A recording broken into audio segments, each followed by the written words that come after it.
tarde, meu nome é Betânia, faço parte da equipe de assessoria científica do LabRede e vou trazer para vocês hoje o tema do nosso último informativo científico, lab.com, que foi sobre hemoglobina glicada. Então vamos falar sobre os aspectos clínicos e laboratoriais da hemoglobina glicada, com foco na possibilidade de interferentes no processo de dosagem da hemoglobina glicada. Então, a nomenclatura da hemoglobina glicada, a gente normalmente atende pelo chamado, como denominação, hemoglobina glicada, hemoglobina A1C ou simplesmente A1C. A importância da hemoglobina glicada, então, na prática clínica, ela é utilizada desde 1958 na avaliação do controle glicêmico. Cada vez mais passou a ser empregada após 1993, que foi quando esse exame, os métodos foram avaliados através de 2 estudos clínicos muito importantes sobre o impacto do controle glicêmico e sobre as complicações crônicas do diabetes, que são o DCCT, que é o Diabetes Control and Complications Trial, de 1993, e o KPDS, United Kingdom Prospective Diabetes Study, de 98. Então, esses grandes estudos vieram consolidar o uso da hemoglobina glicada e validar os métodos na avaliação desse controle glicêmico. Então, ela surge como um importante marcador do controle glicêmico e também como preditor das complicações. Esses estudos avaliaram muito qual era o comprometimento, a ocorrência de complicações a partir da hemoglobina glicada. E mais recentemente, ela passou a ser usada como teste de rastreio ou diagnóstico para o diabetes, adicionalmente aos testes já utilizados de glicemia de jejum e ao teste oral de tolerância oral à glicose. As diferentes hemoglobinas, então, frações de hemoglobinas que temos, né? Nós temos a hemoglobina, cuja a fração não glicada é denominada hemoglobina A0. A hemoglobina A é a hemoglobina do adulto, a principal hemoglobina do adulto. A hemoglobina glicada é a hemoglobina A1, sendo então que a fração A1C é a fração que deve ser usada como um índice de glicemia média e como medida do risco de desenvolvimento do diabetes e de suas complicações. Então, a medida que nós realizamos no laboratório para avaliar o controle glicêmico e mesmo o diagnóstico do diabetes é a hemoglobina A1C. Então, a A1C ela é formada pela ligação da glicose ao aminoácido valina na porção N-terminal da cadeia beta da hemoglobina. Então, a ligação entre a glicose e a hemoglobina A é um tipo de glicação não enzimática, é um processo contínuo, lento e irreversível. Na primeira fase da formação da hemoglobina glicada, a gente tem uma reação entre glicose e hemoglobina que é reversível e que forma um composto intermediário, que é a pré-A1C ou base de Schiff, mais comumente.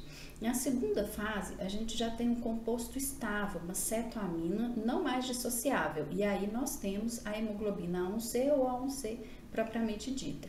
Então, nós temos aqui, nas primeiras horas ou dias dessa ligação entre glicose e hemoglobina, a chamada base de Schiff. Semanas depois, a gente já tem uma ligação estável, não mais reversível, que é a hemoglobina glicada de fato. A hemácia, ela é permeável à glicose. Com isso, a hemoglobina fica exposta às mesmas concentrações da glicose plasmática. E dessa forma, a hemoglobina glicada se acumula dentro das hemácias, apresentando, portanto, uma meia-vida média dependente da vida dessas hemácias. Ela é um componente menor da hemoglobina encontrada em indivíduos adultos, inclusive não diabéticos, mas na prática em valores bem mais baixos, né? 4 até 6. Quanto maior a glicemia, maior a concentração da A1C. Os níveis em torno de 7 é uma das principais metas do controle glicêmico para a maioria dos indivíduos com diabetes. Então, objetiva-se uma glicada, em torno de 7, menor que 7, como meta do controle glicêmico para a maioria dos indivíduos com diabetes.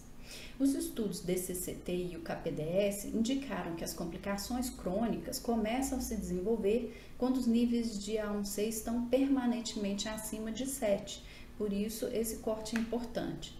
As metas terapêuticas, entretanto, elas podem ser mais ou menos rígidas para esses valores de A1C e são indicadas dependendo da presença de comorbidades, do tipo de tratamento antidiabético adotado. Então, a A1C constitui um preditor das complicações crônicas e enquanto preditor das complicações crônicas, a gente pode ver aqui nessa figura o risco aumentado à medida que a gente aumenta os níveis de A1C, o aumento das complicações como retinopatia, que é a complicação dos olhos, da retina, né? O comprometimento renal na nefropatia, a neuropatia e a microalbuminúria, com perda de proteína pela urina. Então, à medida que nós temos níveis mais altos de A1C, o risco das complicações aumenta. Intervenções que acarretam na redução ou normalização da A1C resultam em diminuição do risco do diabetes, dessas complicações. Então, o que acontece à medida que a gente consegue um controle glicêmico melhor e mantém os níveis de A1C estáveis? Então, a gente tem aqui nas complicações micro e macrovasculares do estudo CAPDS, mostrando que a redução do risco de complicações para cada 1% na redução da A1C média. Então, aqui, à medida que nós temos uma redução de 1% na concentração da A1C média, nós temos em percentuais uma redução de risco de complicações microvasculares, qualquer desfecho relacionado ao diabetes, óbito relacionado ao diabetes, infarto fatal e não fatal, amputação ou óbito por doença vascular periférica. Então, à medida que nós reduzimos a A1C, nós vamos tendo efeitos benéficos de redução do risco das complicações a longo prazo. No rastreio e no diagnóstico do diabetes. Como teste de rastreio ou diagnóstico para o diabetes, a glicada ela é usada adicionalmente aos testes tradicionais, que é a medida da glicemia em jejum e do teste de tolerância oral à glicose. Valores acima ou iguais a 6,5 realizados por um método certificado pelo NGSP, que é um programa que corrobora esses testes, classifica esses testes em relação aos testes utilizados naquele grande estudo, nos estudos do DCCT e o CAPDS. Então, esses testes padronizados através desse certificado do NGSP, quando confirmados numa segunda ocasião, são diagnósticos do diabetes mellitus. Indivíduos com valores entre 5,7% e 5,4% são classificados no grupo de pré-diabetes. Eles teriam um risco aumentado para desenvolver, então, o diabetes. As vantagens da hemoglobina glicada como teste rastreio. Ela reflete os níveis glicêmicos nos últimos 3 a 4 meses, tem uma menor variabilidade dia a dia em relação à glicemia e independe do estado de jejum para sua determinação. Então, aqui nos testes usados no diagnóstico do diabetes, nós temos os níveis de A1C entre 5,7 e 6,5 considerados pré-diabetes, os abaixo de 5,7 considerados não diabetes e os acima de 6,5 considerados diagnóstico de diabetes. Aqui a gente tem que o 5,7 reflete uma glicemia média estimada de 117 mg por decilitro, enquanto o 6,5 reflete uma glicemia média estimada de 140 mg por decilitro. Os demais critérios, então, que nós temos para o diagnóstico de diabetes são os valores de glicemia de jejum e 2 horas após tolerância oral à glicose. Então, nós temos que o normal seria uma glicemia de jejum menor que 100, os valores entre 100 e 125, uma glicemia de jejum alterada, e os valores acima de 126, maiores ou iguais, seriam diagnósticos de diabetes. No pós-prandial, nós temos uma glicemia menor que 140, pós-prandial, digo, 2 horas após sobrecarga oral de glicose, no teste com destrozol. nós temos um valor menor que 140 miligramas por decilitro, como o esperado normal. 2 horas após a sobrecarga oral de glicose, entre 140 e 199 seria um teste alterado, e acima de 200, assim como a glicemia aleatória acima de 200 com sintomas, seriam diagnósticos para diabetes. A glicada, como a gente comentou, os valores para diagnóstico seriam maiores ou iguais a 6,5. Então, alguns estudos mostram que esse valor de 6,5 para o diagnóstico de diabetes pode diagnosticar até 30% menos indivíduos quando comparado com o nível de glicemia de jejum menor que 126. Então, pode ser um teste com menor sensibilidade. No rastreio ou no diagnóstico de diabetes, não seria a opção com mais especificidade, então seria uma opção com maior especificidade do que sensibilidade.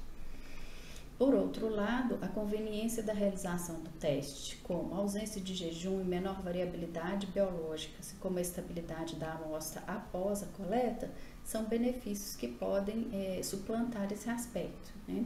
Importante mencionar que a dosagem de A1C pode não detectar elevações agudas da glicemia. Essas elevações elas são observadas pela medida da glicemia mesmo, até porque a glicada nós vimos que ela depende da reação irreversível, né, à exposição da hemoglobina à glicose. Vale reforçar que se trata de uma medida indireta da glicemia e que sofre interferências em algumas situações. Algumas observações: não temos valores padronizados por idade para a A1C no diagnóstico de diabetes e não existem valores de referência para a população pediátrica. Os afrodescendentes apresentam valores mais elevados que os caucasianos para o mesmo nível de glicemia. E valores de A1C também se correlacionam com o risco de desenvolvimento de diabetes, que são aquelas condições que designamos pré-diabetes. Então, há um aumento de incidência do diabetes em 5 anos em até 25% nos pacientes com a A1C entre 5,5% e 6% e até de 50% quando os valores de A1C estão entre 6% e 6,5%. Com relação, então, à medida da glicemia média estimada através da A1C, nós temos o estudo ADAG, que nos mostra que os valores de correspondência de glicemia média estimada para cada nível de A1C. Então, o valor de 7, que é o objetivo do controle glicêmico, por exemplo, se corresponderia a uma glicemia média estimada de 154 mg por decilitro. A A1C reflete, então, a média da glicemia durante os últimos 2 a 4 meses, que corresponde ao tempo de meia-vida da hemoglobina, das hemácias, né?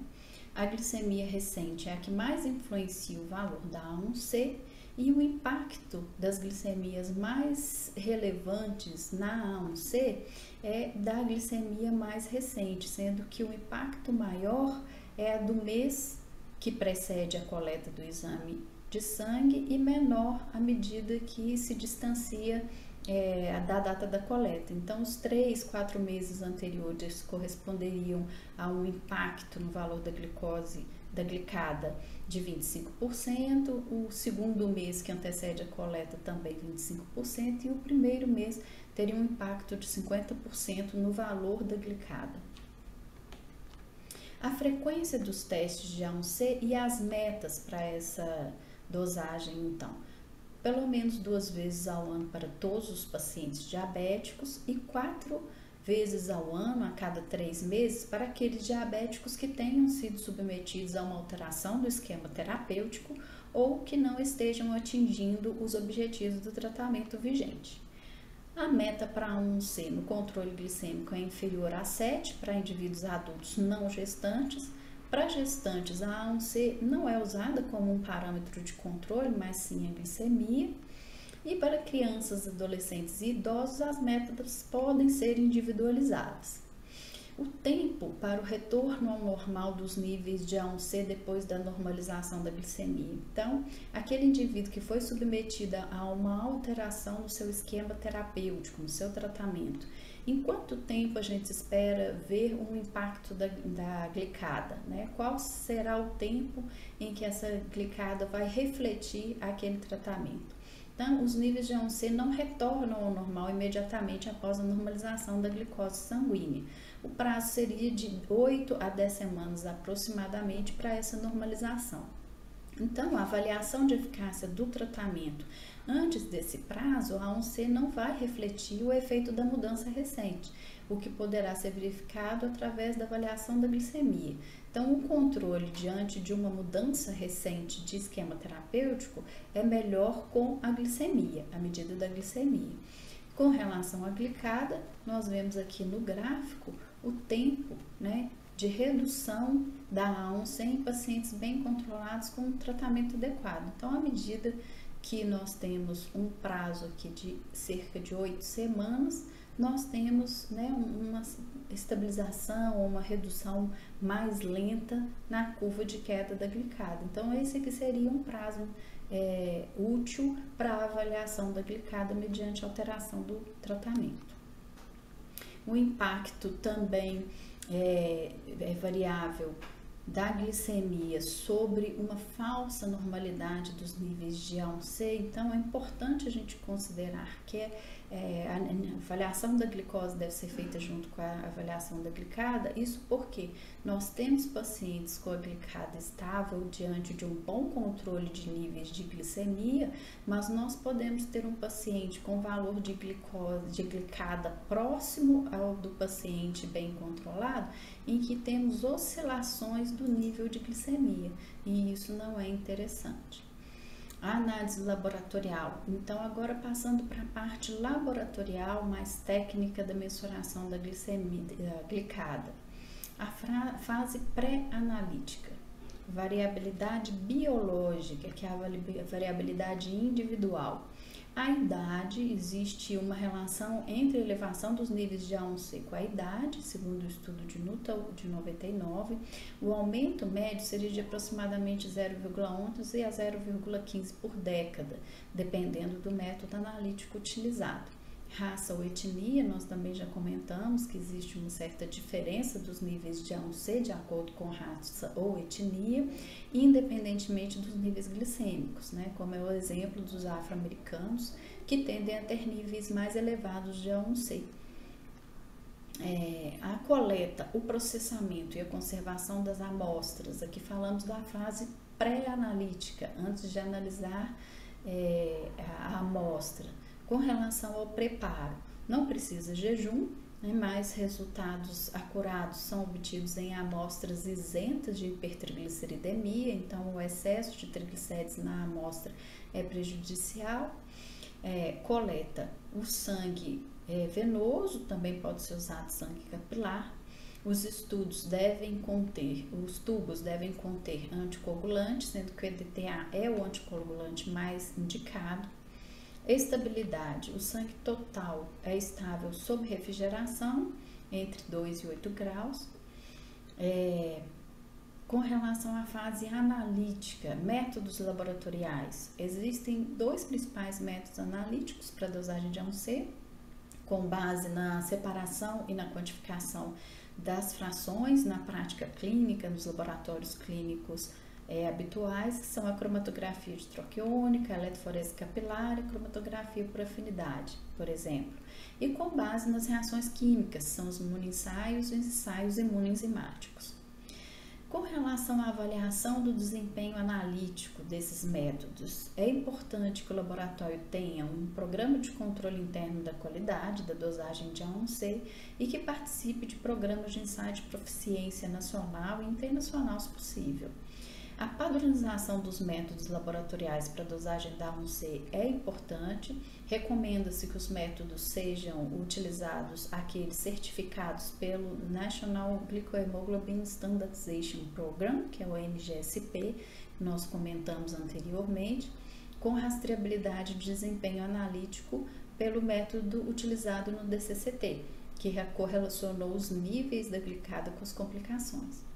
Então, aqui o exemplo do site, né, do NGSP, e nele podem ser consultados aqueles métodos que têm a certificação. Os métodos, então, rastreáveis à referência do DCCT e da certificação NGSP, né, é o National Glycohemoglobin Standardization Program, que padroniza os resultados da A1C com os métodos comerciais disponíveis e como comparáveis àqueles obtidos no estudo do DCCT. O NGSP certifica esses métodos comerciais e também laboratórios clínicos, e isso pode ser consultado no portal que eu apresentei para vocês há pouco. Com relação ao IFCC, que é a padronização do International Federation for Clinical Chemistry, para dosagem da glicada, esse é um grupo, uma rede de laboratório internacional que trabalha com métodos, né, de espectrometria de massa e eletroforese capilar, cujos resultados por essas metodologias são menores, 1,5% a 2%, quando comparados com os métodos certificados pelo NGSP. Então, esse grupo ele estuda métodos diferentes, não relacionados diretamente ao DCCT, né, mas com resultados menores e havendo inclusive uma fórmula para fazer uma estimativa de correlação entre eles, sendo que os resultados dos exames do IFCC do grupo tendem a ser menores do que aqueles do NGSP. Com relação à fase laboratorial, que foi o principal aspecto do nosso informativo clínico, nós vamos falar um pouco sobre os interferentes analíticos, né? As condições clínicas e interferentes analíticos que devem ser considerados principalmente quando nós temos um resultado de A1C que não se correlaciona adequadamente com o estado clínico do paciente. Anemia hemolítica ou estados hemorrágicos podem levar a valores inapropriadamente diminuídos. Condições clínicas, então, que interferem na meia-vida das hemácias, elas diminuem o poder diagnóstico da A1C em refletir os níveis de glicose pregressos, né, e não são interferentes diretos sobre a metodologia, mas, na verdade, sobre o nível da hemoglobina. A concentração da hemoglobina é um parâmetro importante a ser avaliado frente a um resultado de A1C não consistente com o quadro clínico. Grandes quantidades de vitamina C e E, hoje em dia não é incomum vermos suplementações de vitamina, então é importante estar atento a essas observações. Nós podemos ter resultados falsamente diminuídos por inibirem a glicação da hemoglobina. O uso de um medicamento da Psona pode induzir a queda da glicada, a causa não é exatamente estabelecida, mas pode ocorrer ocorrência da hemoglobina, da oxidação da hemoglobina para meta-hemoglobina, que interfere no ensaio de HPLC, e também pode reduzir o tempo de sobrevida das hemácias, independentemente de um efeito hemolítico. Então, a dapsona é um medicamento para o qual o paciente que utiliza deve estar atento na avaliação da glicada com possibilidade de níveis mais baixos. Anemia por carência de ferro, vitamina B12 ou folato, nós podemos ter resultados inapropriadamente elevados porque pode haver um aumento da sobrevida das hemácias nessas ocorrências. A hipertrigliceridemia, a hiperbilirrubinemia, a uremia, o alcoolismo crônico e a ingestão crônica de opiáceos podem interferir em algumas metodologias, provocando resultados falsamente elevados. A hemoglobina quimicamente modificada pode estar presente em pacientes com uremia, então pacientes com doença renal crônica. Pode ocorrer a produção de um composto denominado hemoglobina carbamilada, resultado da ligação da ureia à hemoglobina. Elevadas quantidades de ácido acetil salicílico também produzem a hemoglobina acetilada, e ambos os elementos podem interferir na dosagem da glicada, produzindo resultados falsamente elevados. É oportuno considerar a possibilidade dessa interferência por esse tipo de hemoglobina quimicamente modificada, como a carbamilada e a acetilada, frente a um resultado clinicamente inconsistente de A1C, né, onde as causas mais comuns de interferência metodológica, especialmente, foram afastadas. A base de Schiff, que é aquela fração lábil da hemoglobina glicada, quando a associação da glicose à hemoglobina ainda é recente e irreversível, também pode representar um interferente. Portadores de hemoglobina heterozigótica, hemoglobina S, C, D, ou elevada fração da hemoglobina fetal podem ter valores falsamente elevados ou diminuídos de acordo com a metodologia aplicada, e é importante considerar que as variantes de hemoglobina também apresentam processo de glicação. Em alguns métodos, como HPLC, eletroforese particular, podem identificar a presença dessas hemoglobinas variantes e já nos atentam da sua ocorrência. Né? A quantificação da hemoglobina glicada não é aplicável nas hemoglobinopatias homozigóticas, isso porque nós teremos a ausência da hemoglobina A nessas situações, então nós não teremos a A1C. Essa condição necessita ser rastreada e confirmada pelos métodos usuais para estudo das variantes de hemoglobina, né, essa condição da hemoglobinopatia homozigótica, e nessas situações nós devemos usar métodos alternativos, como a frutosamina. Limitações do uso da A1C, também devemos considerar a possibilidade de interferentes quando observamos um resultado inferior ao limite de referência, né, onde, uma vez confirmado esse resultado, inclusive por uma metodologia diferente, deve-se avaliar a suspeita de, por exemplo, a doença hemolítica, hemorrágica, ou que o paciente seja portador de uma variante, assim como resultados superiores a 15%. A hipótese da hemoglobina variante ela deve ser considerada, principalmente se os níveis de glicose plasmáticas não forem consistentes com o resultado da A1C. Então, deve-se sempre confirmar com uma metodologia distinta para afastar alguma interferência metodológica, ou fazer a pesquisa de uma hemoglobina variante, através dos estudos de pesquisa de variantes da hemoglobina. Bom, era isso que eu gostaria de trazer para vocês. Muito obrigada e até a próxima edição do nosso Circuito Assessoria com um novo informativo lá.com.